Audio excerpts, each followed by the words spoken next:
Assalamualaikum warahmatullahi wabarakatuh. Alhamdulillahirrabbilalamin. Wassalatu wassalamu ala asyrafil anbiya wal mursalin Sayyidina Muhammadin wa ala alihi wa sahbihi ajma'in amma ba'du. Yang saya terordini Kiai Haji Muhammad Hasan Mutawakil Allah SHMM. Yang saya hormati Rektor Universitas Islam Zainul Hasan Genggong Bapak Abdul Aziz Wahab BAMAG. Yang saya hormati Dekan Fakultas Tadris Umum sekaligus dosen pengampu mata kuliah Bahasa Indonesia Ibu Wahyu Lestari MPD. Tandai oleh kemungkinannya seperti 1 bergabung dengan partikel tidak, 2 mendampingi nomina, yang ketiga didampingi partikel seperti lebih, sangat, agak, yang kemudian 4 mempunyai ciri-ciri morfologis, yang kelima dibentuk dengan menjadi nomina dengan konfiks ke an. Dari beberapa adjektiva yakni ada dasar, turunan, majemuk, dan lain sebagainya. Yang ketiga ada nomina. Nomina atau kata benda adalah kelas kata yang menyatakan nama seorang, tempat, atau semua benda dan segala yang dibendakan. Nomina dapat dibagi menjadi 2, yakni kata benda konkret dan kata benda abstrak. Ciri umum nomina yakni makna kebendaan, daya rangkai sintaktis, kemudian adanya sarana-sarana khusus untuk menyatakan arti keunggulan dan arti kejamakan. Yang keempat ada pronomina atau kata ganti adalah jenis kata yang menggantikan nomina atau frasa nomina. Contohnya adalah saya, kapan, nya di belakang, kemudian ini.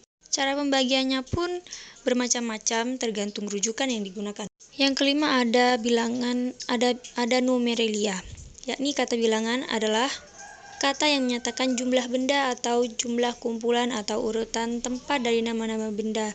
Menurut sifatnya, kata bilangan dapat dibagi terdiri dari 4. Kata bilangan utama, kata bilangan tingkat, kata bilangan tak tentu, kata bilangan kumpulan.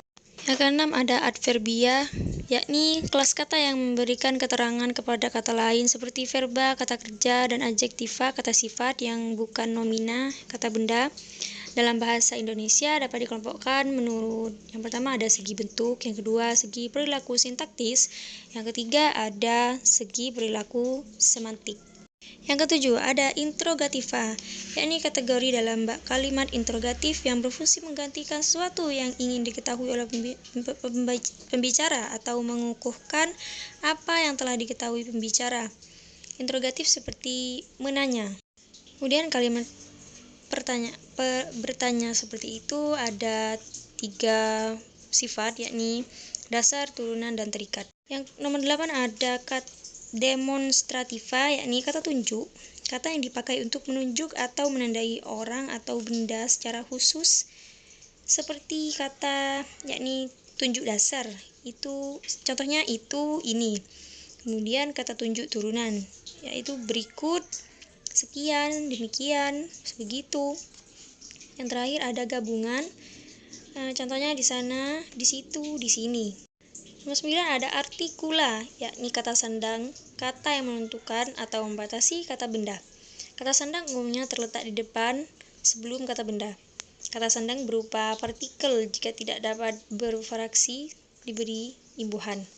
Seperti hang, yakni hang tuah, hang dali. Seperti juga si berat, si manis, si putih. Nomor 10 ada preposisi, yakni kategori yang terletak di depan kategori lain, terutama nomina, sehingga terbentuk frasa eksosentris direktif. Ada 2 jenis preposisi, yang pertama preposisi tunggal, yang kedua ada preposisi gabungan. Yang ke-11 ada konjungsi, suatu kata tugas atau kata penghubung yang berfungsi untuk menghubungkan 2 buah klausa, kalimat, paragraf, atau lebih. Macam-macam konjungsi, yakni konjungsi antar klausa, antar kalimat, dan konjungsi antar paragraf. Yang ke-12 ada kategori fatis, yakni kelas kata yang bertugas memulai, mempertahankan, atau mengukuhkan komunikasi antara pembicara dan pendengar, dan biasanya terdapat dalam konteks dialog. Ke-13 ada interjeksi, yakni merupakan kata seru yang mengungkapkan isi hati dari si pembicara. Kebanyakan orang menggunakan isi hati tersebut seperti rasa kagum, jijik, heran, atau takut. 14 ada partikel, sebenarnya bermakna unsur-unsur kecil dari suatu benda, analog dari makna tersebut, yakni unsur kecil dalam bahasa, kecuali yang jelas satuan bentuknya, seperti disebut partikel. Mungkin hanya itu yang dapat saya sampaikan, kurang lebihnya mohon maaf. Wassalamualaikum warahmatullahi wabarakatuh.